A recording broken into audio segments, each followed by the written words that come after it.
Olá, tudo bem? Eu sou o escritor Carlos Araújo, autor do livro Um Brinde ao Nada, que está aqui numa cópia da capa, porque ele está finalizando a edição e está para ir para a gráfica. Esta é mais uma edição do programa Pense Comigo, aqui no podcast, no Estúdio 48 Podcast, e hoje o tema é muito especial e diz respeito a todos nós. Guerra de narrativas. Para conversar com a gente sobre esse tema, o convidado é especial. É o advogado André Tolentino. O doutor André é advogado especialista em direito civil, processo civil e direito empresarial. Ele é escritor e coordenador da coleção de livros Serviços Jurídicos da editora Riedel. Lucas, nós estamos aqui também com o Lucas E aí, Araújo, beleza? Lucas Lorde, e ele é jornalista e está aqui para ajudar nessa conversa. Lucas, tudo bem? Tudo bem, Araújo? Queria agradecer pelo convite, agradecer o Dr. André Tolentino pela presença, agradecer toda a equipe do Estúdio 48, e também convidar a todos que estão assistindo a seguir o Instagram do Pense Comigo Podcast, a seguir o Instagram do Estúdio 48 e lá no YouTube ativar o sininho e seguir o YouTube do Estúdio 48, o YouTube do Escritor Araújo. Se puder, dê like lá, comenta, dê sugestão, ajude, que todo like é muito importante. E falar que o Pense Comigo aqui, a gente traz convidados de diversas áreas. Aqui no Pense Comigo, a gente traz gente que faz. E a conversa hoje vai ser incrível, o episódio hoje é imperdível. E Araújo, você falou de um brinde ao nada? Brinde ao nada? Você está ansioso? Ansioso? De 0 a 10, qual que é sua ansiedade para o lançamento do livro? 10. 10. Ansiedade boa, É boa, suave, aquela do ansiedade que a bem. gente fala, puta, quero ter muita essa ansiedade. É aquela ansiedade boa. É. É isso aí. Doutor André Tolentino, a sua apresentação, tudo bem? Olá, tudo ótimo. É um prazer estar aqui com vocês. Meu bom dia, boa tarde ou boa noite, né? Dependendo do horário que estiverem assistindo. E mais um bate-papo. Nós já conversamos algumas vezes, né, Carlos? Nós já conversamos lá no meu podcast, lá no Capivara Falante, conversamos ali no seu espaço e agora mais uma vez trocando essa ideia gostosa aqui com vocês. Então, fico muito agradecido novamente, Carlos. Muito obrigado pelo convite. É que a história, os acontecimentos são eletrizantes e nada é estático e tudo requer voltar, fazer novas interpretações, porque tudo, a cada vez, a cada dia, surgem novidades, né? Então, a gente precisa estar muito atento e entendendo, interpretando os acontecimentos. Sim, a vida é muito dinâmica, né? Essas interpretações têm que ser feitas à luz de muitas correntes, a econômica, a política e a jurídica também. Você vai nos E ajudar aqui nisso. eu vou dar os meus pitacos na jurídica e me aprofundar também. Então, eu não tenho medo, você sabe, de falar Uhum. de política, de filosofia, de sociologia. Eu acho que a gente tem que trocar ideia e tem que se aprofundar justamente para que as nossas opiniões, nossas ideias possam evoluir. Uhum. Então, vamos começar apresentando você para a nossa audiência. André Tolentino, na linha assim, André Tolentino, segundo ele mesmo, ou por ele mesmo. Quem é você? Vamos lá, meu nome é André Tolentino, né? Eu também sou escritor, esqueci de trazer meus livros, me desculpa, o Carlos até me lembrou. Eu tenho livros publicados, né? Tanto o meu, Direito Civil, Direito Processual Civil, e tive a honra também de coordenar a coleção de livros Serviços Jurídicos, que é uma coleção da editora Riedel, uma editora com mais de 50 anos de tradição aí no mundo jurídico, e estou sempre escrevendo. Acho que você acompanha também, né? Escrevo periodicamente artigos para o Jornal Cruzeiro do Sul, para o portal Porquê, ambos daqui de Sorocaba. Artigos jurídicos, artigos sobre política, sobre história, e estou sempre à disposição para colocar as minhas ideias à prova. Eu gosto muito disso. Tenho uma ideia, tenho às vezes uma convicção e não tenho medo. Gosto de publicar, gosto de falar sobre isso, não me achando dono da verdade, mas justamente para dar a oportunidade para outras pessoas falar: opa, eu discordo de você, japonês. Vem cá e escreve outra coisa, me chama, a gente conversa. Então eu acho muito importante a gente ter essa mente aberta. E eu acho que, acima de tudo, eu gosto disso, de estar aqui também, justamente para o seu público poder me xingar, poder falar o que pensa, poder discordar de mim, poder concordar comigo, e dessa forma aí a gente poder evoluir juntos, né? Guerra de narrativas. Antigamente, aliás, até pouco tempo atrás, as opiniões, as ideias ficavam assim no círculo da família, da mesa do bar, da, da local de trabalho.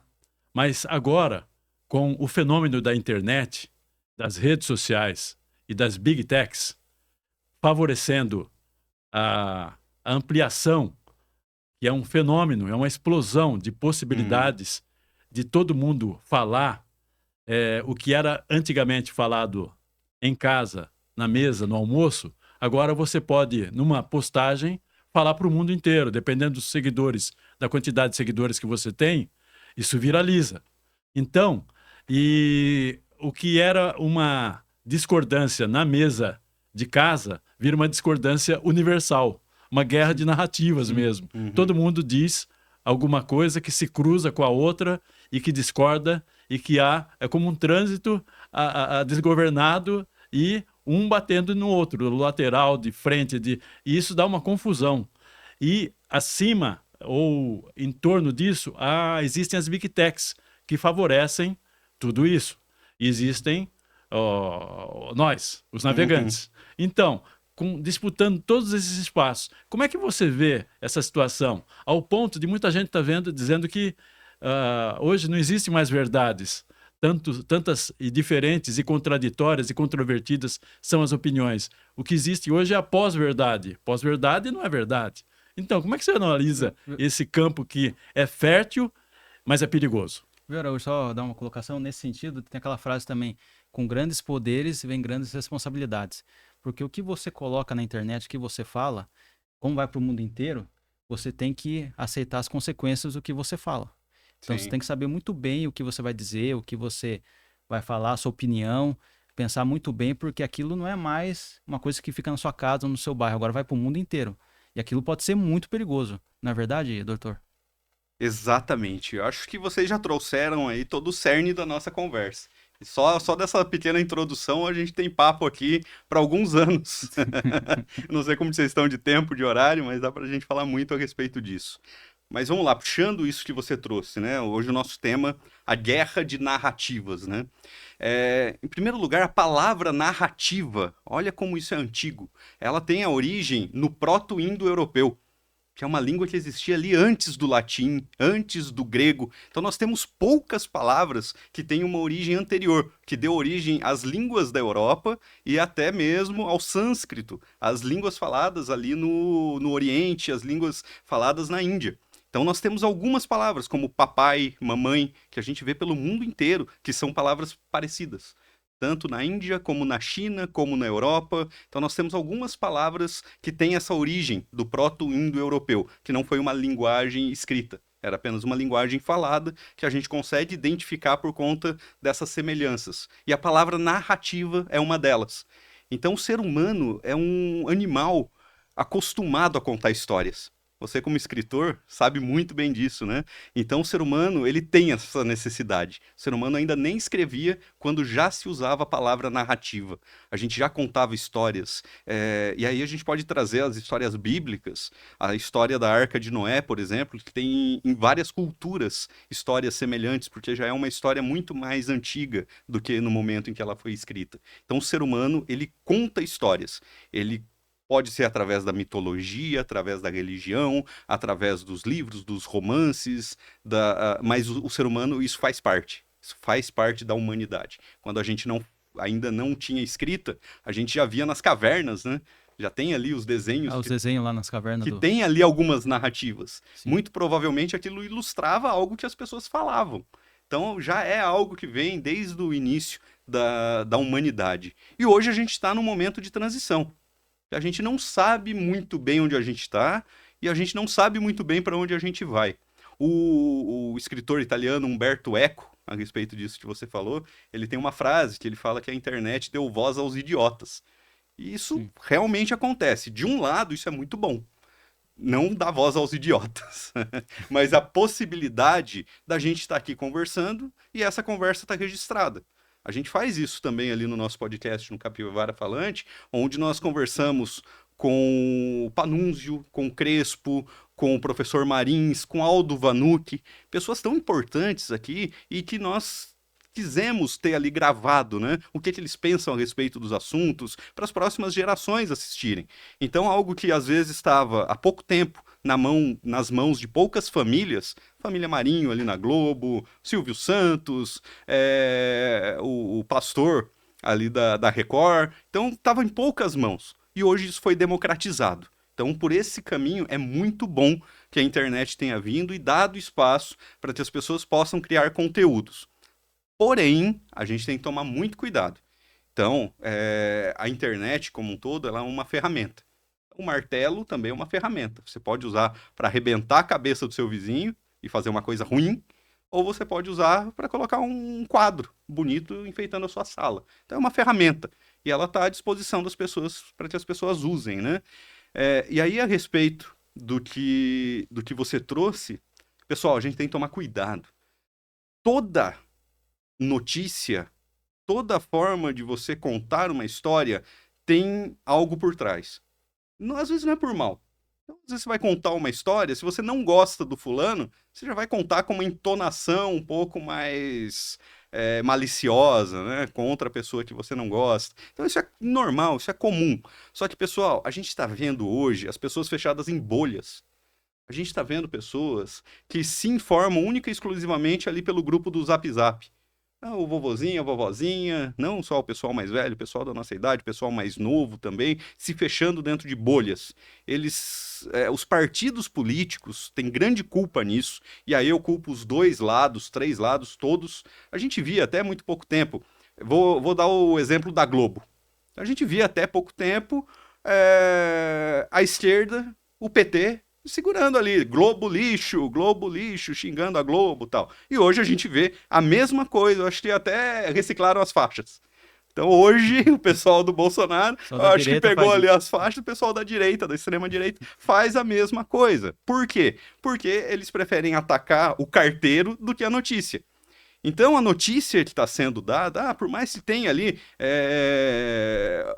algum lado, mas é a notícia, aquilo não é falso. Tem ali, por mais que você não goste da Globo, da Record, do SBT, do Jornal Cruzeiro do Sul, do Portal Porquê, aqui em Sorocaba, o Portal Porquê a gente sabe, tem o Jamal ali por trás, tem a Vilma que tá assinando, tá botando o nome ali, tá botando o CPF. Ali no Jornal Cruzeiro do Sul tem toda a fundação Baldino do Amaral, tem hoje a Denise Rocha, que tá ali fez a faculdade de jornalismo, tá assinando ali por trás. Então tem pessoas sérias por trás desses jornais. Então você pode até discutir, não, mas isso aqui foi um pouco mais tendencioso para a esquerda, foi mais tendencioso para a direita, mas aquilo aconteceu.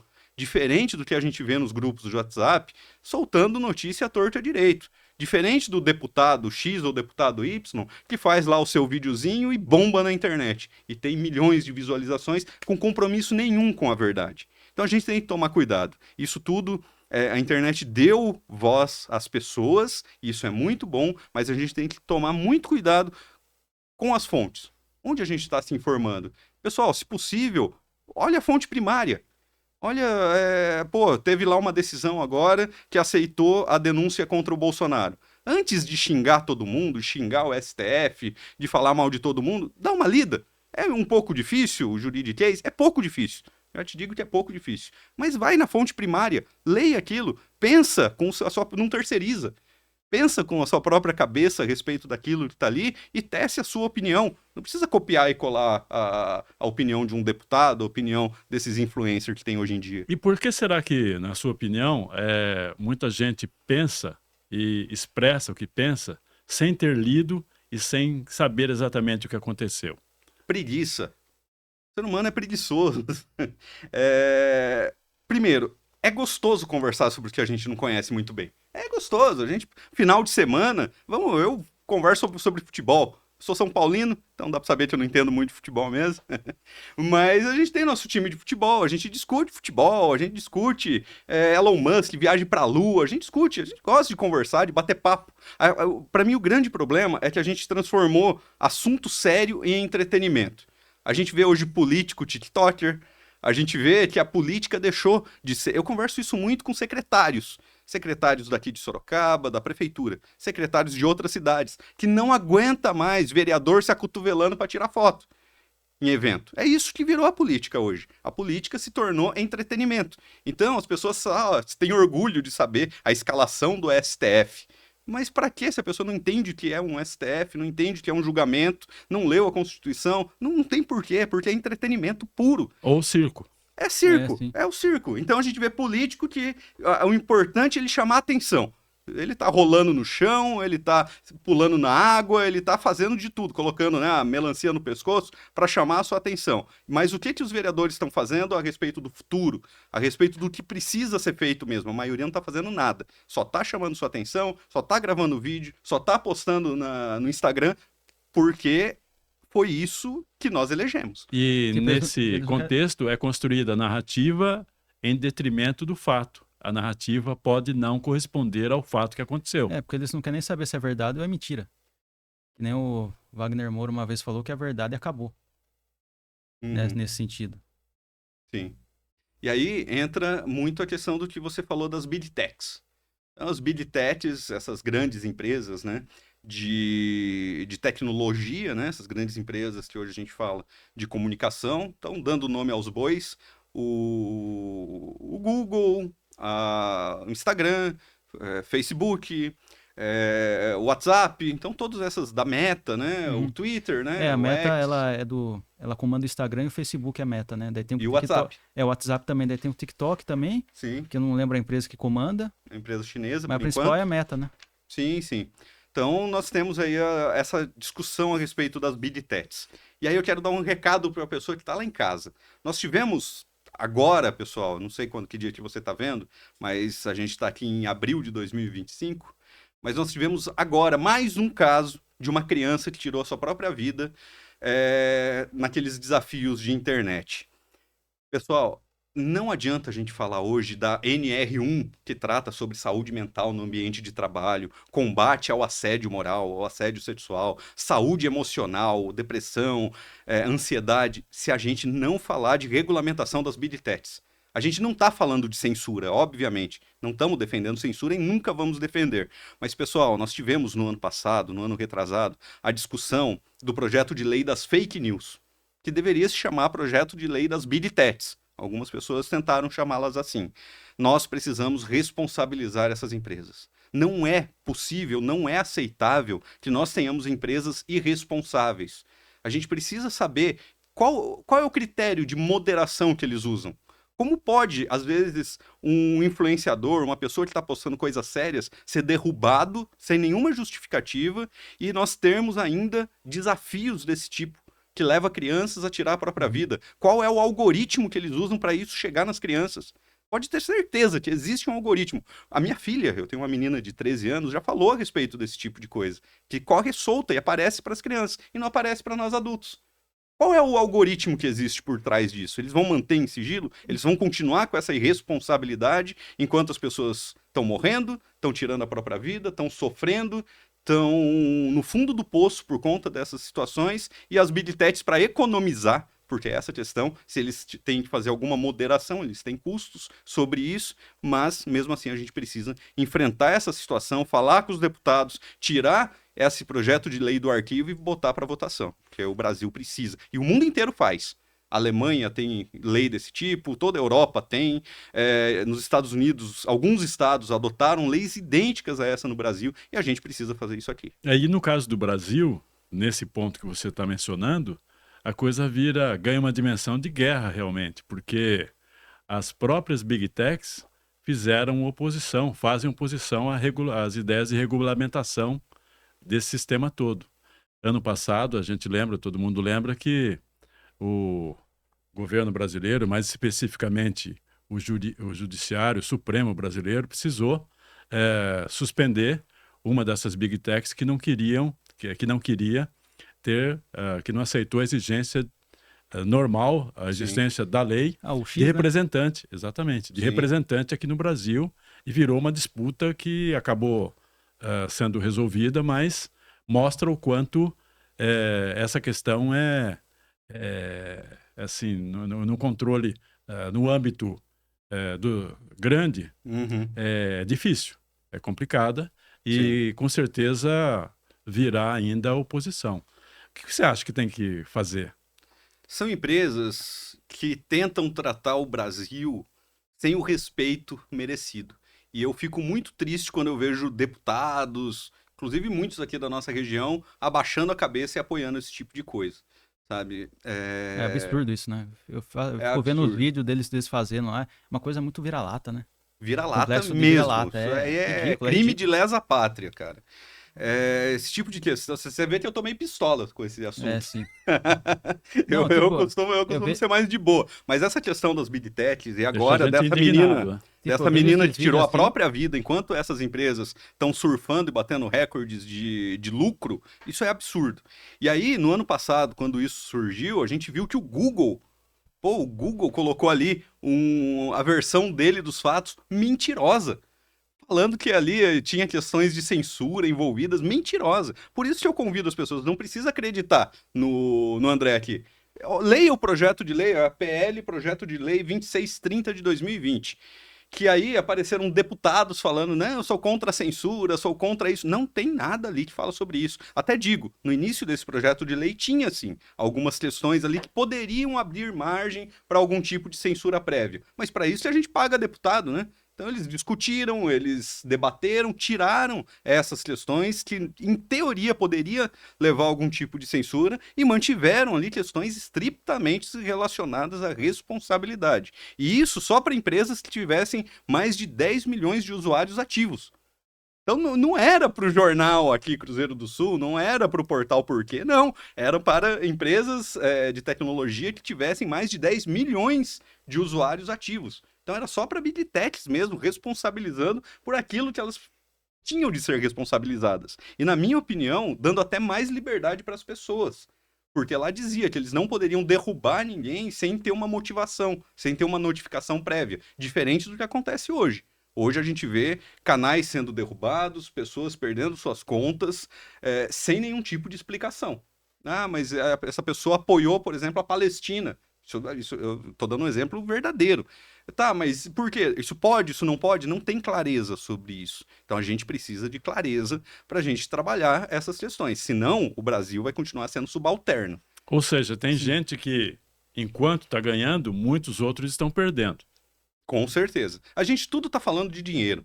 A gente não pode ser ingênuo achando que essas empresas estão lutando por ideologia, que elas estão discutindo o bem de todos e a felicidade geral da nação. Isso é dinheiro. E Então, controle de poder também. sim, Não é à sim. toa que nós vimos na posse do presidente do Império do Norte, em 20 de janeiro, estavam todos os CEOs das Big tava Techs, lá das grandes Big O Techs, Jeff Bezos, ali, o dono do na Facebook presença, lá. na posse.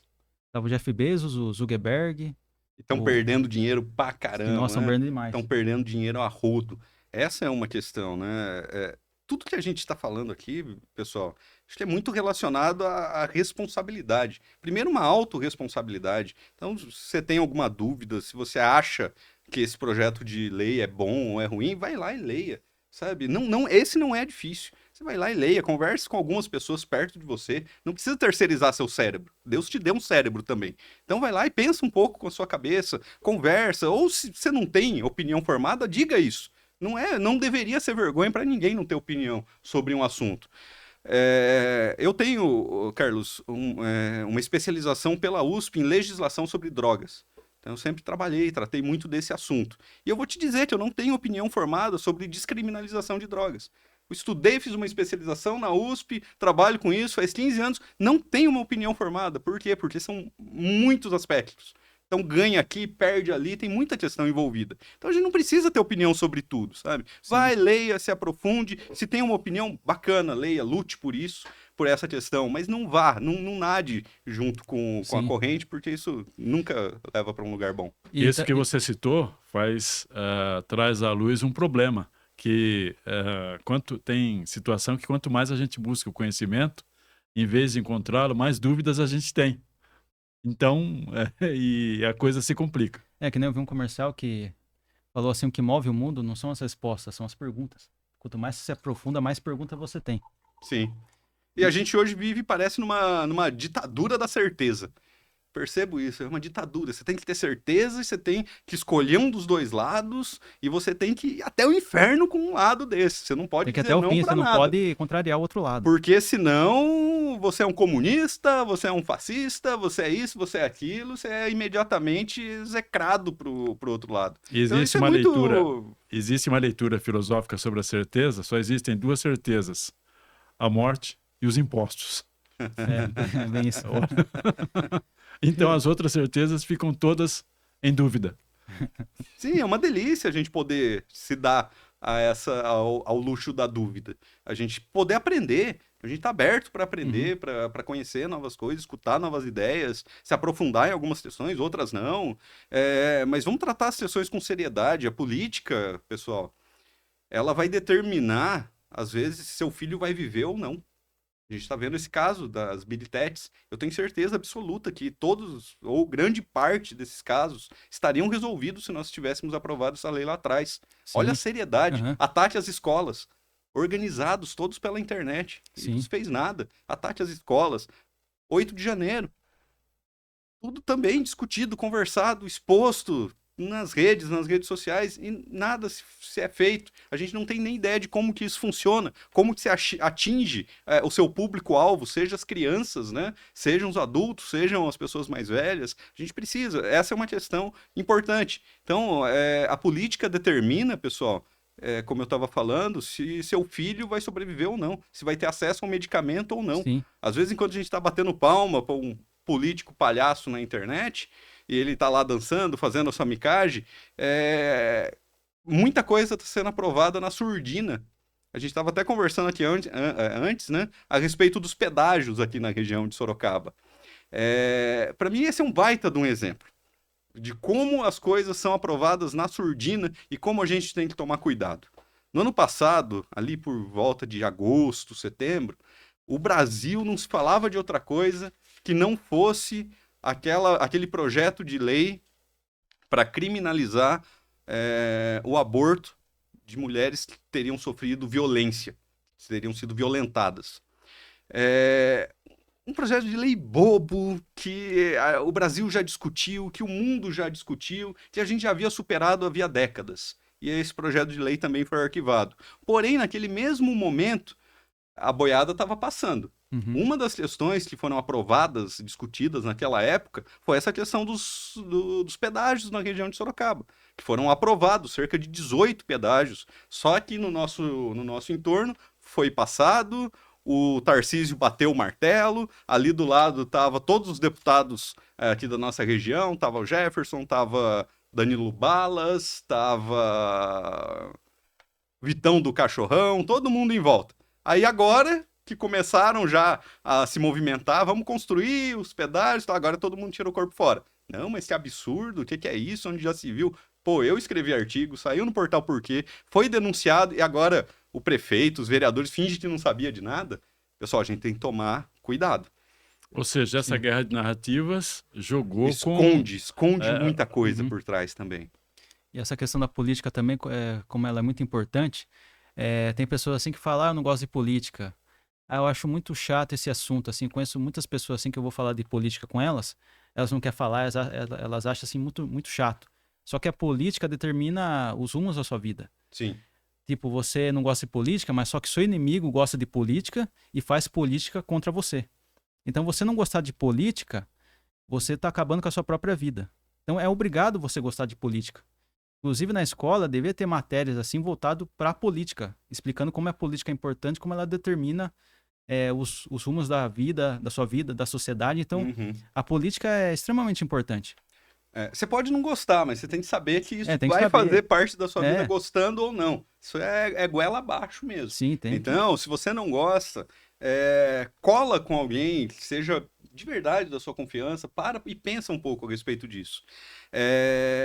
Muita gente não se toca de que tudo na nossa vida é regido por política e e a política que cria as leis. Uhum. Eu, como advogado, né, a gente fala bastante, é importante as pessoas conhecerem se quem é professor, diretor de escola, quem trabalha na área da educação, a OAB aqui em Sorocaba tem a comissão, a OAB vai à escola. Comissão bem bacana que vocês podem pedir palestra nas escolas, podem pedir apresentações sobre cidadania, sobre leis, como que funciona um processo legislativo. Então é bem bacana. A OAB tem esse braço hoje que está à disposição das escolas, sendo convidado, para que possa falar a respeito dessas questões, complementando aí o currículo, né? Mas a gente precisa ter essa noção de que é a lei que fala quanto que a gente vai ganhar, que vai determinar o salário. É a lei que fala que é necessário ter férias, 13º, um terço de férias. É a lei que determina qual o imposto que a gente tem que pagar, se pode ter pedágio, se não vai ter pedágio. Que horas que o nosso filho tem que entrar na escola, quantas horas que a gente vai se dedicar ao trabalho, se vai ter escala 6x1, se não vai ter escala 6x1. Tudo na nossa vida é determinado por lei, cara. Uhum. É impressionante se as pessoas tivessem esse conhecimento e como a lei é importante. Antigamente, a gente sempre soube que a lei era importante, desde que o ser humano é ser humano. Então a gente tinha lá atrás as leis de Talião, né? Olho por olho, dente por dente, os 10 mandamentos de Moisés. Era assim que funcionava, né? A pessoa chegava e falava, ó, eu conversei com Deus ali atrás, e Deus falou que essas são as leis. Você precisa dar uma parte do seu patrimônio para mim, que eu sou o rei, que vocês têm que me obedecer. Então a lei é algo muito importante. Os reis podiam tirar os bens, né, acumulados durante uma vida inteira de trabalho ali do cidadão. Então era assim, era algo do rei pro plebeu. Aí ele fazia a lei, determinava a lei e pronto, acabou. Aí a gente fez a Revolução Francesa, que guilhotinou, cortou a cabeça ali dos reis e falou, opa, aqui não, agora a gente vai trabalhar com democracia. Vai ter lei, é necessário ter lei, todo lugar tem lei, é preciso, né, para as pessoas conviverem em sociedade, mas quem vai fazer essa lei somos nós, é o povo. Eleito, o povo vai votar, vai eleger Votar no representante do povo. um representante, e hoje em dia, na nossa democracia, teoricamente, é o povo que faz a lei. Então é o próprio povo que faz a legislação. Só que as pessoas não têm consciência, não têm noção do tamanho que é esse poder. É um absurdo a gente ter leis que é contra o próprio povo, que é a grande maioria. Eu, como advogado, eu digo isso. A grande maioria das leis são contra a própria população, em defesa de 1, 2, 3 big techs, de 1, 2, 3 famílias detentoras aí do monopólio das regras, e as leis são feitas em benefício deles. Aí sendo que é o povo que está votando contra seus próprios interesses. Sim, mas Então, isso- aí que eu queria lembrar. Essas leis garantem direitos, mas que por conta da guerra de narrativas, da disputa de narrativas, essa disputa de narrativas originada justamente do que a gente acaba de descrever, você acaba de falar, a importância, o poder das big techs e a disseminação dessas narrativas, chegamos ao ponto de muita gente rejeitar direitos, por entender que tem a liberdade de tomar o seu destino nas próprias mãos, da forma como quiser, e, por exemplo, ao ponto de... A gente tem começado a ver isso, né, em escolas, em brincadeiras entre crianças e adolescentes, virou piada e denominação pejorativa. Ah, aquele lá é o CLT, porque Eles começam a ele demonizar pensa a CLT em agora. querer trabalhar pela CLT, com carteira assinada, e direitos garantidos. Essa pessoa é vista como demodê, como, entendeu? E virou piada em escolas. Isso também Entendeu? é consequência da falta de consciência política também. Eu fiquei sabendo, né? Virou meme, né? Você chamar o outro de CLT, CLT, é o exatamente. cara que tá ali quadradinho, Não, né? É. Que tem ali, que ganha um salário baixo, né? Hoje tá parecendo um xingamento, né? Ah, CLT, tá me xingando. Cara, não entra na minha cabeça que isso surgiu naturalmente entre os jovens e as crianças. Não surgiu naturalmente. Isso foi implantado, cara. Foi. Isso foi implantado para que no futuro, agora que eles estão entrando no mercado de trabalho, eles não querem CLT. Ah, eles são chique, agora tem CPF. Vai lá, entra na internet, abre uma MEI, paga 50 por mês para manter essa MEI aberta, e você não tem férias, não tem 13º, você não tem direito nenhum, você não tem fundo de garantia e pode ser demitido a qualquer momento. Não tem proteção social se fica Não, e não doente. tem um não salário lá em não tem cima. salário lá em Aposentadoria cima. muito menos. Não, se você fosse ganhar 3 mil e agora, olha, com a pejotização você vai ganhar 10, mas tudo bem, eu entendo. Aí tá justificado. Mas era 3 mil, agora sim você vai ganhar 3.050, que é para você pagar os 50 que você precisa para manutenção da sua MEI. Na prática é isso que a gente vê. Então não entra na minha cabeça que isso surgiu naturalmente entre as crianças. Eu penso não sou besta. eu penso que não sou surge lá em besta. cima, lá nas Big Tech. Surgiu lá em cima. Como poder, Nem nas Big Techs isso aí como surge. poder, elas Viu? Isso vem influenciam, do Uber. influenciam. Para mim isso vem do Uber, isso O vem Uber também tem grande influência. da iFood, vem dessas empresas que aí pagam para patrocinar. É aquela questão que eu falei dos algoritmos. Como que esse tipo de coisa chega nas crianças? Como que os desafios que levam uma criança a tirar a própria vida chega na criança? Eles têm algoritmos muito bem afinados para criar esse tipo de narrativa. Aí associa a educação precária, muitas vezes precária, né? A pessoa não tem capacidade de digerir a seu favor essas novidades e acaba embarcando nessas narrativas que se voltam contra ela mesma, como cidadão, como cidadãs. Contra ela mesma, e a adesão é de tal forma que isso acaba gerando movimentos prejudiciais ao próprio povo brasileiro. A floresta lutando pela serra elétrica. Exatamente. Né? A árvore lutando pela serra elétrica. É a barata aderindo ao inseticida, ao chinelo. E nessa parte da criação narrativa, chegar ao ponto assim da pessoa, até certo ponto da vida, ter acreditado numa coisa que era correta. Por exemplo, pegar um futebol assim, o Brasil é campeão da Copa de 70, que é um fato lá, a pessoa sempre acreditou nisso. Daí ela vê um vídeo dessas Big Tech, de uma criação narrativa que fala, o Brasil não foi campeão dessa Copa. E ela começa a acreditar naquilo que ela acreditava, não acredita mais. Sim. Então chega a ser uma coisa absurda, assim. Ela acredita numa criação narrativa aí a gente que chega no terraplanismo, né? Então chega nesse ponto. A gente volta ao terraplanismo. E existem também muitas formas inteligentes de se fazer isso, né? De usar esse tipo de prática para o mal. Eu até convido as pessoas que estão assistindo, né? Depois de assistirem o programa, dar uma pesquisada em falácias. Tipos de falácias, né? Os argumentos que não são argumentos de verdade, mas que você acaba, entre aspas, ganhando discussões. O que é mais usado hoje entre os políticos, entre mesmo as grandes empresas, né? E isso faz muito mal para o Brasil, isso faz muito mal para a nossa economia. E eu falo aqui, Carlos, como um advogado empresarial. É um advogado que cuida de empresas, que trata dos direitos da empresa. Então, eu tenho essa visão econômica de que eu acho extremamente importante. As empresas são extremamente necessárias para a saúde de um Estado. Só que, muito acima disso, o que eu vejo é a necessidade de se harmonizar e a gente ter um correto compartilhamento de responsabilidades. O Brasil, eu tenho muita pena do Brasil quando eu vejo o Brasil sendo sempre um país do futuro, e esse futuro nunca chegando. Então nós tivemos o Brasil já como grande potência econômica em muitos momentos da nossa história. Desde lá atrás, no início do Dom Pedro II, quando a gente puxa, né, ali no início da nossa colonização.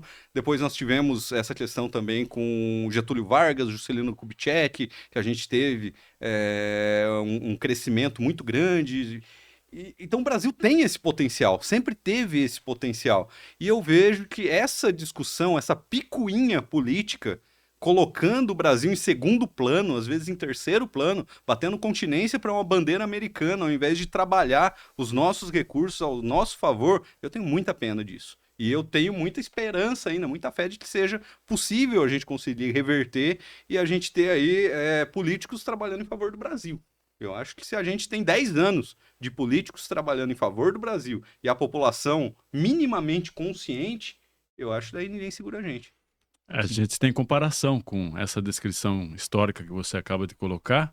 A China, nas décadas de 70, ela estava economicamente atrás do Brasil. Uhum. Hoje ela passou o Brasil, está várias vezes na frente. Economicamente, A Índia também. é a segunda potência do mundo. Então a China nos anos 70 estava bem atrás do Brasil naquela época. Mesmo naquela época. Sim.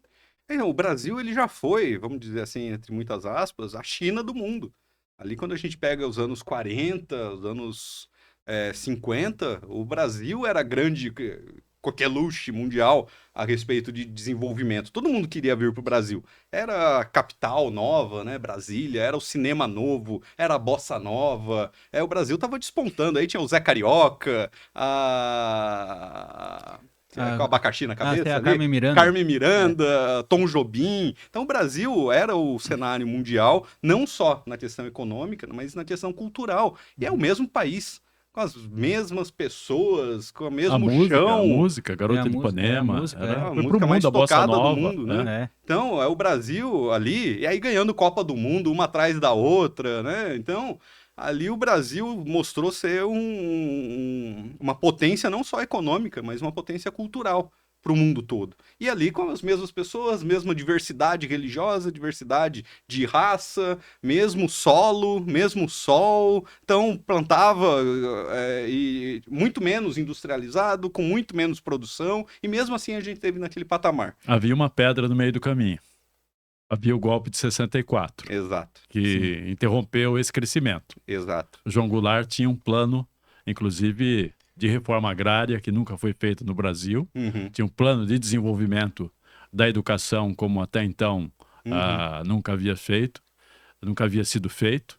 E a ditadura, o golpe militar de 64, interrompeu toda essa trajetória de crescimento do Brasil.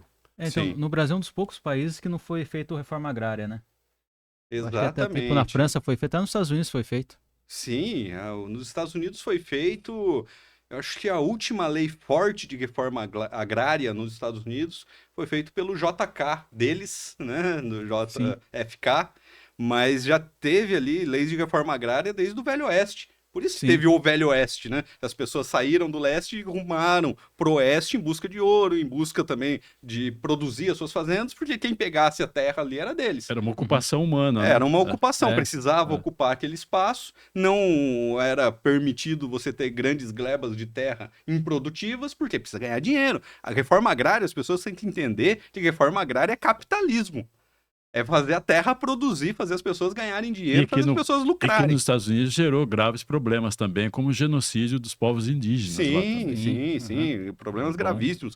Também por conta do agravante do petróleo, do momento em que eles viveram ali, que não tinha nenhum tipo de proteção. Hoje em dia já teria proteção, direitos humanos e tal, mas na época, né, que eles fizeram isso, não havia. Mas para vocês verem, quando a gente fala em reforma agrária, a gente não está simplesmente falando, libera para o MST invadir tudo. Não, é para ser algo pensado, que é previsto na nossa Constituição, que é algo que deve ser feito, já deveria ter sido feito há muito tempo. Então, a reforma agrária é uma questão de capitalismo, que é para fazer o país se desenvolver. E isso está muito atrasado no Brasil, e sem isso a gente não vai crescer. Porque crime maior é uma terra que está lá abandonada sem produzir nada. Isso é um crime maior do que você ir lá na terra e produzir. Porque aqui no Brasil tem muita terra que está lá abandonada sem produzir, então isso é pior. Terra, assim, eu sou um grande defensor do patrimônio. Eu acho que o patrimônio, direito ao patrimônio é um direito sagrado, sabe? Direito à vida, direito à liberdade e direito à propriedade privada. Então, nesse ponto, eu sou capitalista mesmo. Eu gosto da propriedade privada. Por quê? Eu vejo a propriedade privada como um desdobramento do direito à liberdade. Então, uma pessoa, ela pode passar a vida inteira sendo pão dura, guardando o dinheiro dela e investindo ali numa terra, num imóvel, ou deixando para os filhos, e a pessoa ia acumulando ali o seu capital, e isso para a família, para mim é a liberdade dela, tá?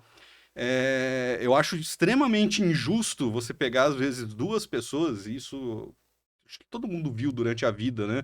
Pessoas que estudaram comigo, tiveram as mesmas oportunidades, ou até mais, mas que simplesmente não levava a escola a sério, não levava o trabalho a sério, faltava, colava tal, e eu acho natural ela ter uma velhice pior do que quem se esforçou, se dedicou tal. Então existe uma certa meritocracia, tá? Então eu tenho um certo cuidado quando a gente fala, vamos pegar as terras e dividir, porque a gente não sabe como é cada caso. Porém, o Brasil ainda é o país dos grileiros. Quando a gente pega os grandes donos de terras aqui no Brasil, você consegue puxar eles até as capitanias hereditárias. É absurdo, cara. Tem uma carta do tataravô, bisavô, enfim, acho que é bisavô, do Fernando Henrique Cardoso. Fernando Henrique Cardoso, ex-presidente, que hoje está com mais de 90 anos, né? E tem uma carta do bisavô dele, lá em 1890, logo após a proclamação da República. E nessa carta, o bisavô do Fernando Henrique fala: olha, fizeram aí a República, mas aqui em Goiás continuam mandando os caiados. Olha, em 1890, ele reclamou: fizeram a proclamação da República, mas aqui em Goiás, quem manda é a família Caiado. Carlos, quem é o governador hoje de Goiás? É o Ronaldo Caiado. Então a gente tem essa questão do coronelismo que já vem lá das capitanias hereditárias. Então tem muitos desdobramentos, a grande maioria dos casos não é do trabalhador que cresceu, que guardou o seu dinheiro, que comprou uma casinha, que comprou um sítio, que depois o neto comprou a fazenda, não é assim. Então eu prezo muito pela propriedade privada, porém o Brasil, essa grande discrepância não vem do trabalho duro do trabalhador. Vem de questões hereditárias, vem de grilagem, de invasão de terra e de acúmulo de terra por ter. E isso impede o nosso capitalismo. Isso impede o crescimento do Brasil. Eu tenho uma leitura particular dessa descrição que você acaba de fazer. Nós ainda estamos nas capitanias hereditárias, nós não saímos das capitanias hereditárias na relação do Estado para com o povo brasileiro. Exemplo disso, cito um, mas existem vários. Mais de 40% do orçamento público hoje é abocanhado pelo sistema financeiro. E o restante é para ser distribuído para todas as despesas de orçamento público.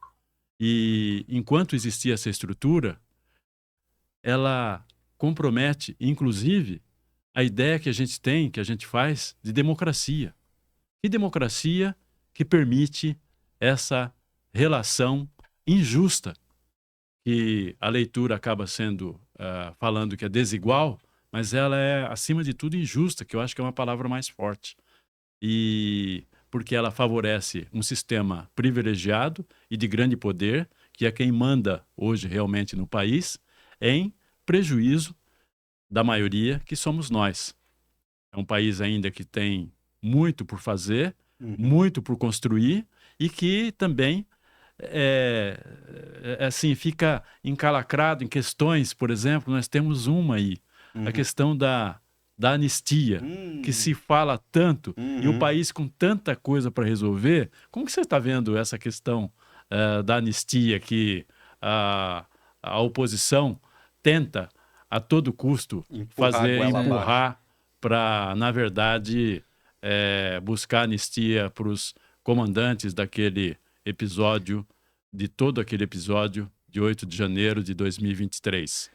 Inclusive o antes e o depois. Até o dia 8 de janeiro. Famosa cortina de fumaça, né? Para esconder os verdadeiros problemas. Pessoal, primeiro puxando o que você trouxe, né, a respeito do orçamento do Brasil. Isso é uma grande vergonha, né? Você falou de 40%. 42%. 42%. Que vai para pagamento de rolagem de dívida, né? Exatamente. Para o sistema financeiro, né? E aí a gente tem um equívoco muito grande, né? A gente fala, o povo, assim, né?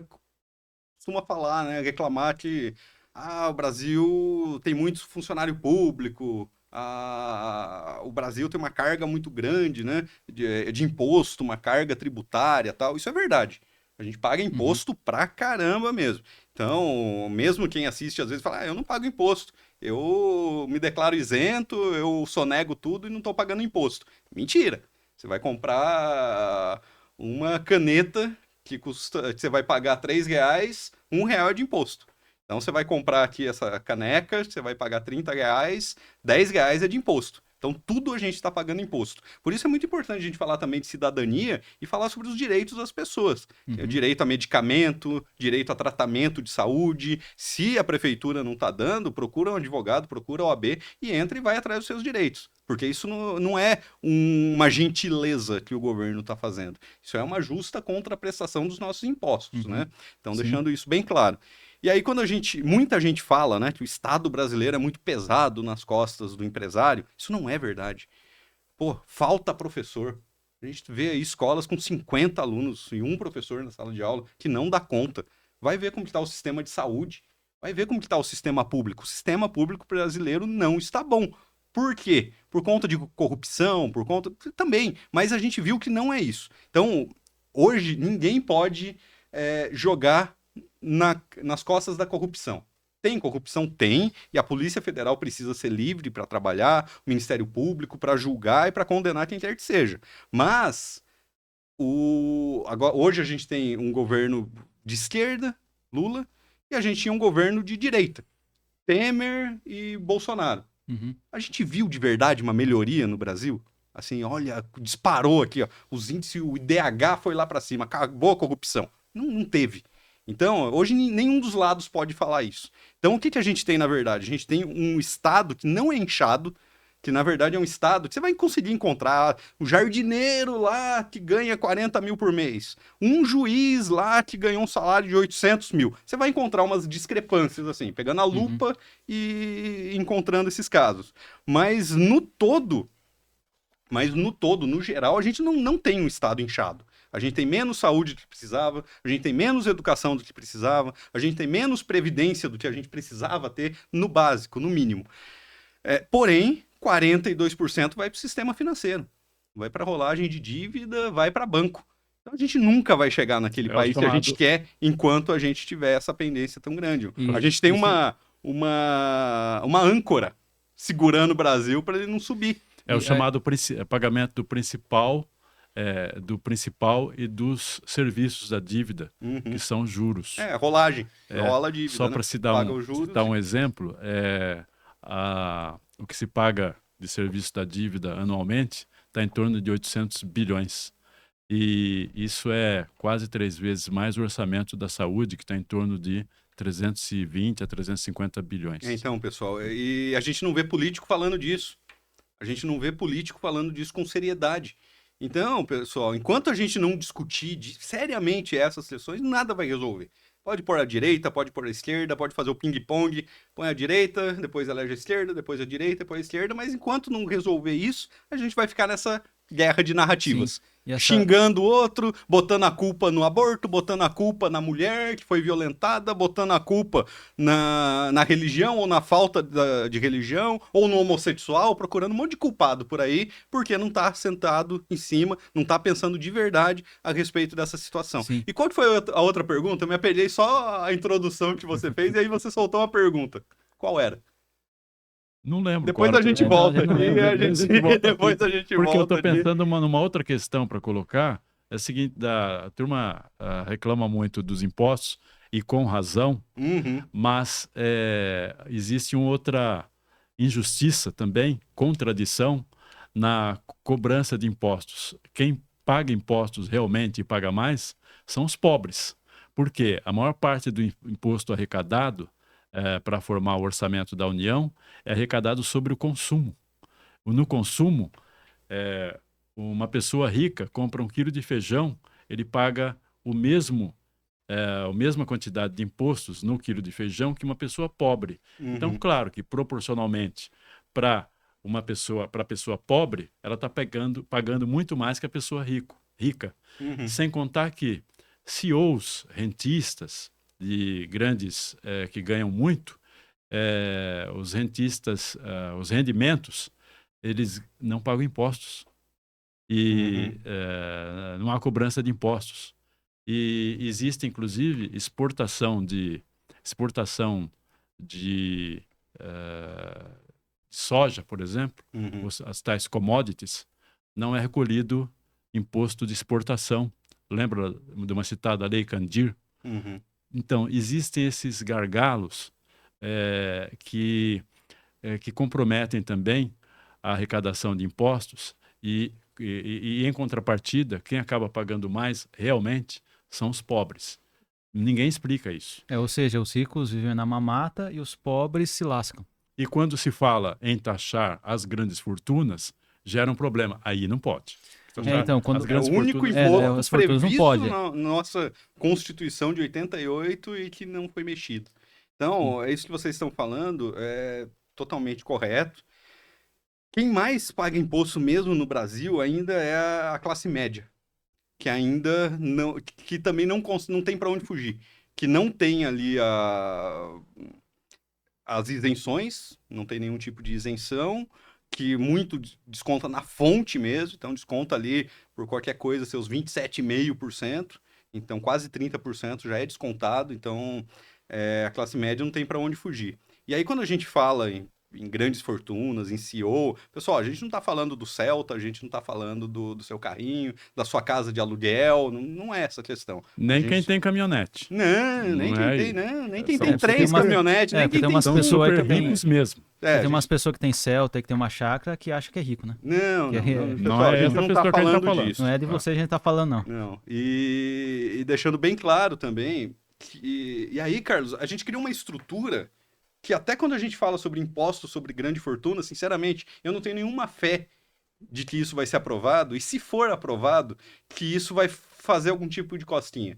Sabe por quê? O que, que vai acontecer quando tiver o imposto sobre grande fortuna? A pessoa vai tributar tudo na empresa. A pessoa vai ter ali o seu CNPJ, e aí, que é hoje que hoje já muita gente faz. Então hoje os grandes CEO, ele não é CLT. Ele tem o seu CNPJ, ele recebe pelo CNPJ, ao invés de recolher os seus 27,5%, ele vai recolher 9, 10, no máximo os seus 15% de tributação. Porque existem várias formas que um bom advogado tributarista vai trazer também para quem recebe sua grande fortuna. Então, mesmo para quem hoje tem grandes fortunas, eles vão colocar essas fortunas no CNPJ, vão criar ali uma holding para separar esse patrimônio e não vai ser uma grande fortuna dele. Vai ser uma empresa que simplesmente tem um grande capital social. Então, a gente criou todo um sistema que já protege esse tipo de situação, que vai ser muito difícil se ultrapassar. Mas eu acho que sempre vale a pena a gente conversar, a gente trocar essas ideias e, quem sabe, abrir um pouco, né, a nossa mentalidade para essas discussões. E aí eu me lembrei o que você tinha me perguntado ali antes, sobre a questão da anistia. Anistia, Ah, exatamente. Você fez uma pequena introdução e perguntou da anistia. Eu Sabe- só fiquei falando da introdução Sabe, e a gente tá aqui. aí eu ligo com uma outra coisa que você falou. Essa anistia, com tantos problemas no Brasil para ser realmente resolvidos, discutidos, ela acaba cumprindo, inclusive, a questão de fumaça. Como é que é o termo? mesmo? Cortina de Cortina fumaça. de fumaça. É. cortina de- Eu falo Cortina muito de do fumaça, mágico, Aquilo lá né? acaba desviando o Entendeu? foco, né? Desviar o foco É. das questões que realmente interessam ao povo brasileiro. Aham. Entendeu? Essa anistia interessa aos golpistas do 8 de janeiro de 2023, mas o povo brasileiro tem outras questões muito graves, que não são resolvidas. Uhum. E se gasta tanta energia em torno de um projeto desse, em detrimento, em prejuízo das coisas que realmente interessam, que é a saúde, a educação, que a segurança, moradia e outros temas da ordem do dia Não, e de sempre. Esse pessoal entra ainda naquela questão, o aborto, o banheiro unissex, Uhum. o kit gay. Tá. Eles criam uns assuntos assim que não tem nada a ver, só para desviar o foco. Essa questão de desviar o foco, eu falo muito do mágico, né? Que o mágico, geralmente, ele tá fazendo uma coisa com uma mão, né? E aí a mágica realmente tá na outra, Tá na né? outra, A outra mão tá fazendo a mágica, enquanto ele chama a atenção com uma, né? Isso a gente vê, o mágico tem as partners, né? Aquelas assistentes de palco, né? Sempre muito bonitas, Sim. que tá chamando a atenção para um lado, enquanto ele faz o truque com a outra. E isso a gente vê muito no Brasil. Você trouxe aqui a questão do... Agora, você acabou Qual de falar?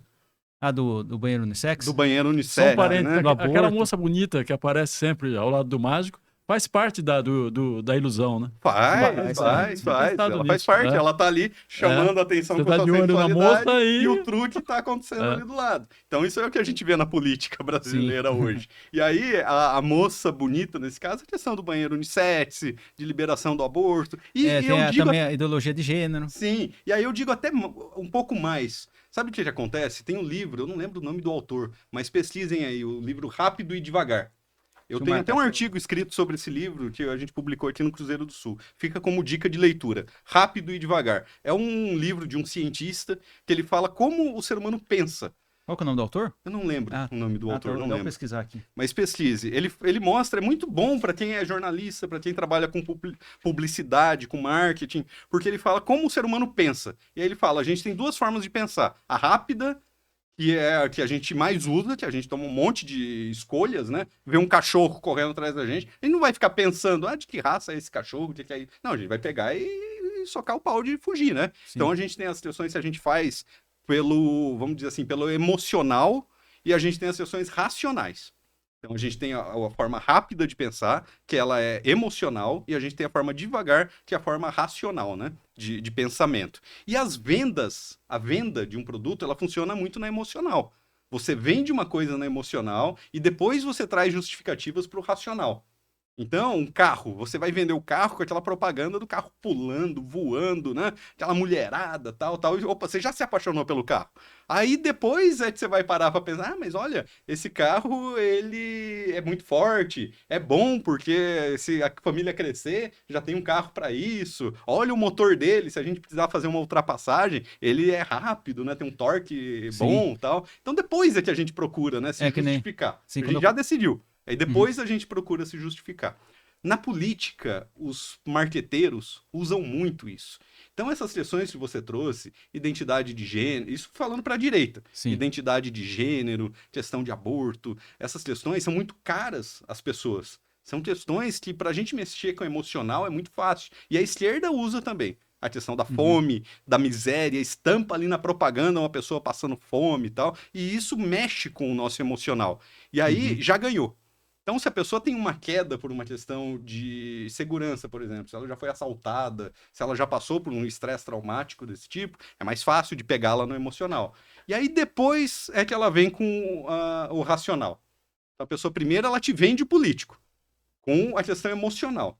E aí depois é que ela vem com a questão racional, que ela vem trazer alguma justificativa. Então, quando a gente fala, por exemplo, essas questões, se eu tenho ali o meu político de estimação, e aí você vendeu o outro político como o maior capeta de todos os tempos. Aquele político, ele tá querendo matar as criancinhas. Ele tá querendo que o meu filho vire um homossexual. Ele tá querendo... o marketing trabalha questões doloridas. Questão de chocar as pessoas. Questões religiosas. Quer que eu abandone a minha igreja e vire ateu ou siga o demônio. Eles tratam essas questões realmente. E aí a gente fica cego. E aí a gente passa a mão na cabeça do nosso político que roubou, que desviou, que foi contra a vacina, que isso, que aquilo. Por quê? Porque o outro lado é muito pior. Então o marketing ele cria uma ilusão na nossa cabeça de que é uma luta do bem contra o mal. Sim. É de Deus contra o demônio. E não é assim. Os lados têm, a gente consegue racionalizar tudo isso, tem muita coisa por trás. Sim. Tem muita empresa por trás, tem muita big tech, tem muito dinheiro rolando por trás, isso é o que é a grande verdade. E aí essas questões são questões para ludibriar nessa guerra narrativa, para criar essa cortina de fumaça. Sim. E aí, uma das questões que a gente traz é a anistia, que você tinha trazido. Essa semana eu vi uma postagem do João Amoedo. Lembra do João Amoedo, candidato pelo Novo? Eu acho que ninguém vai falar que ele é de esquerda, pelo amor de Deus. Então, o João Amoedo, um representante dos bancos, né, foi candidato a presidente, teve ali uma quantidade X de votos, e de direita, sempre foi de direita, sempre foi da iniciativa privada, então é muito mais de direita do que qualquer um de família Bolsonaro, pelo amor de Deus. E ele soltou uma postagem ali, falando que isso é justamente, o brasileiro está com problemas de educação, segurança muito graves, questões de saúde muito graves, e os deputados estão pedindo urgência para a questão de anistia. Por favor, e assim, vamos ser bem sinceros, pessoal, aquilo não foi um domingo no parque. Não foi. Vamos ser bem sinceros, que queriam derrubar o governo, que queriam derrubar o governo Lula, tava ali, pessoal, todo mundo com cartaz, intervenção militar, endeusando também a ditadura, pedindo cartazes em inglês, pedindo a intervenção dos Estados Unidos. Você falou dos vira-latas, né? Sim. É a questão mais grave que essa, você pedir intervenção de um país estrangeiro. Nos Estados Unidos, isso dá pena de morte. Sim. E qualquer país sério, isso dá pena de morte. Existe uma questão pontual, o julgamento não foi concluído ainda. Não foi Então, concluído. você pede- E mesmo se passar essa anistia, é inconstitucional E outra, também. eu não sei se é uma eles sabem, besteira. mas quem pede anistia é porque é culpado. Porque se tá auto se declarando culpado. Mas eu acho o que é mais quem pede- honroso se Então, acho que eles não- autodeclarar culpado. Então acho que Você eles não vai lá e fala, ó, sabem. a gente- Acho que tem gente que não sabe o que é isso ainda. Não Que tem. A anistia, maioria não sabe nada. sabe. Então, assim, eu acho que seria mais honroso, sabe, que esses grupos falassem, olha, nós tínhamos uma visão errada, a gente realmente acreditava que o Brasil ia virar uma Venezuela, que ia virar uma ditadura, a gente acreditava, a gente vivia numa bolha que isso era repetido constantemente, a gente acreditou nisso e pelo bem do país a gente fez aquela burrada. Eu acho que, pô, fala isso de cabeça erguida. Por que as pessoas estavam lá na frente do quartel? Agora fica querendo mascarar, fica querendo maquiar o que aconteceu. Estavam lá pedindo intervenção militar com cartaz em inglês, pedindo para os norte-americanos virem Mas aqui e precisaria- mexer no nosso governo. Mas Eu acho precisaria ver coragem para essa atitude. Sim, não, eu acho que é um mínimo de vergonha na cara, sabe? Um mínimo de vergonha na cara. Vergonha, E falar, viu, exatamente. pessoal, a gente foi enganado. Viu? Caímos naquela, né? Pô, é óbvio, tava na cara de todo mundo. Pô, tava todo mundo circulando em grupos, tem print, tem conversas, tem empresas que patrocinaram isso. Mas eu acho que, viu, vamos se colocar aqui. Ó, aconteceu, a gente queria mesmo, porque a gente vivia ali numa bolha. As big techs, os algoritmos e tal, eu acho que de uma certa forma existe uma vitimização com relação a isso. E a gente foi ludibriado, a gente estava ali nessa bolha e que a gente, de verdade, a gente achou que ia ser instaurada uma ditadura comunista no Brasil. A gente achou, Esta porque conversa, custava. A gente achou que ia ser implantada uma ditadura comunista e agora passou 3 anos, não implantou. Tá a Mas democracia aí, o governo não consegue aprovar nada, porque a oposição é mais forte, e a gente tá vivendo uma plena democracia. A gente vê aí o Eduardo Bolsonaro falando, vou ter que fugir para os Estados Unidos porque eu sou perseguido. Pelo amor de Deus, perseguido. Ele tá falando isso na Perseguido televisão, ele tá falando isso em podcast, ele tá falando isso em tudo quanto é Ele lugar. tá falando isso tudo quanto é lugar. Tá com seus milhões Perseguido na na onde? conta. E perseguido foi o Alexandre Vanucci aqui em Sorocaba. Foi morto pela e ditadura ainda eles dizem militar. que é ditadura, mas a ditadura não permitiria isso. Então vamos Não, eles ficam com essa tirar a ideia- máscara e vem pra frente. Eu acho que não custava esse pessoal vir e falar, olha, a gente achou de verdade que o Brasil ia virar uma ditadura comunista. A gente achou. A gente Não. tava ali numa bolha, o marketing é muito bom, convenceu a gente estava pedindo a instauração, a gente errou. É um erro, existe até, como advogado, seria até mais fácil de defender. Você pega ali um erro de tipo, um erro de proibição, isso é previsto na lei, e aí você, com essa cara, com hombridade, você falaria a verdade, ó, me julguem.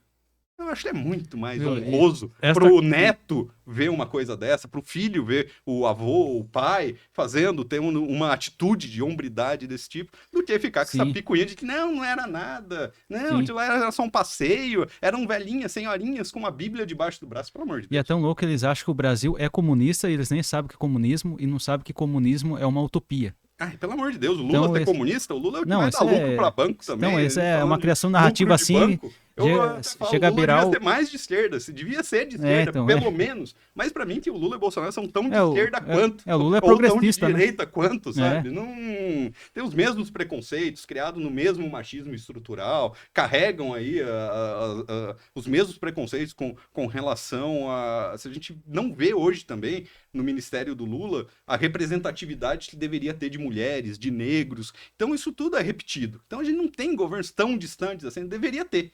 Eu acho que deveria ter governo, espero que futuramente. Eu vi com bons olhos as eleições municipais em que tanto os candidatos do Bolsonaro como os do Lula tiveram baixíssima aprovação, né? Foram eleitos muito poucos. A maioria saiu aí do centrão, né? Digamos assim, mas eu ainda prefiro um centrão forte, com possibilidade de dialogar com todas as frentes, do que esse extremismo bobo e doente que eu acho que já não leva mais o Brasil a lugar nenhum. Esta conversa está ótima, entendeu? A gente com certeza iria ainda mais longe, Sim. mas a conversa aí para infelizmente 2, 3 horas. nós fácil. estamos limitados pelo tempo, chegou Já o estouramos, tempo, né?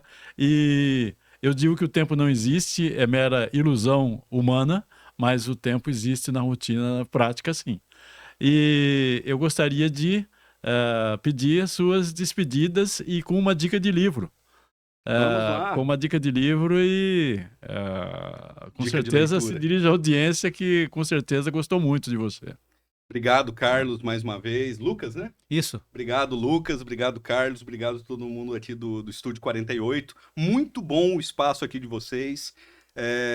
Fico muito feliz de conversar aqui novamente com você, de conversar aqui com o seu público. Não vejo a hora de ler seu novo livro, Um Brinde ao Nada. Já digo, né? Já falei outras vezes, um dos meus livros favoritos é o seu livro. Ódio Solto no Pasto. Que romance bom, pessoal. Quem não leu precisa ler. Então vocês conseguem comprar aí, sigam o Carlos Araújo aqui, escritor, né? Aqui em Sorocaba tem alguns locais, né, para adquirir esse livro físico. Leiam os livros do Carlos, porque ele realmente escreve muito bem. Então, dica de leitura, já falei do Rápido e Devagar. Falo aqui dos livros do Carlos, né? O Ódio Solto no Pasto, que é um livro que eu gosto muito. Falo dos meus livros, são os melhores, maravilhosos. Fica a dica para todo mundo, da editora Ridel, pesquisa lá André Tolentino, você vai encontrar toda a coleção Serviços Jurídicos. O meu é o Direito Civil e Processual Civil, mas tem um livro também, o Guia da Profissão, a gente tem ali também Direito do Trabalho, enfim, uma coleção realmente muito bacana. E vou dar mais uma dica de leitura, Gabriela Cravo e Canela. Eu reli agora Gabriela, do Jorge Amado, que virou novela, ótimo. Minissérie. Nossa, Que livro sensacional com relação ao feminismo, ao empoderamento feminino. Cara, eu não lembrava, não tinha feito essa leitura, porque eu li ali quando eu tinha 14, 15 anos, e agora eu reli. Cara, hoje a gente não tem livro que fale daquela forma a respeito de empoderamento feminino. Então leiam os livros do Jorge Amado, fica aqui essa dica. preciso ler Gabriela. esse livro. Gabriela. A gente pega Qual que é essa melhor, a segunda- série ou o livro? um livro. Ah, o livro É um bem- livro, mas a série é boa série é também. boa. A série A da série Globo eu é assisti na engraçada, época. né? É engraçada, é É. muito divertida para lazer. Mas o livro ele se aprofunda ali em umas questões doídas, cara. Por exemplo, o fato do homem traído. Lá, o homem traído, né? O coronel Jesuíno, ele mata a esposa, mata o que o corneou lá, né? Sim, E alguns outros homens fazem isso no livro, E- mas com peso nas costas. De não querer fazer aquilo, mas que a sociedade impõe. Tem a Uhum. história de um médico lá no livro, né, que não matou a esposa e não matou o amante e que ficou descredibilizado na cidade. Ninguém mais queria ser atendido por ele. Então, onde já se viu um homem que não limpa, não lava a Que própria fala honra assim, com lavar sangue, a ninguém mais honra, né? confiava. Então, é a questão do machismo estrutural que pesa nas costas dos homens Sim, também. Então, aham. o Jorge Amado tratou disso há décadas atrás. É um livro que se passa há 100 anos. Se E- passa em 1925, Sim, né? e Foi nessa escrito história depois. tinha, não sei se tem no livro também, a Malvina, que ela tinha os pensamentos de hoje naquela época. Maravilhosa Então é tipo personagem. viajante Aproveita do para se tempo. despedir. Ah, sim, porque o tempo estourou, Maravilhosa Vou personagem. tentar ser Então, rápido aqui. Fica aí as dicas de leitura, pessoal. Obrigado. Vou tentar ser rápido. Obrigado a todos, obrigado Araújo, obrigado Dr. André Tolentino pela presença, obrigado a toda a equipe do Estúdio 48. Lembrando as redes sociais, Pense Comigo Podcast no Instagram, Estúdio 48 e YouTube Estúdio 48, se inscrevam lá. Muito obrigado pela atenção, pessoal. É isso, é nóis, valeu. E a vocês, nosso muito obrigado. Acredito que vocês gostaram muito dos temas, da presença e do conhecimento do Dr. André Tolentino para nos ajudar a interpretar esses acontecimentos atuais. E até a próxima, quando convido vocês a assistirem mais uma edição deste Pense Comigo. Muito obrigado.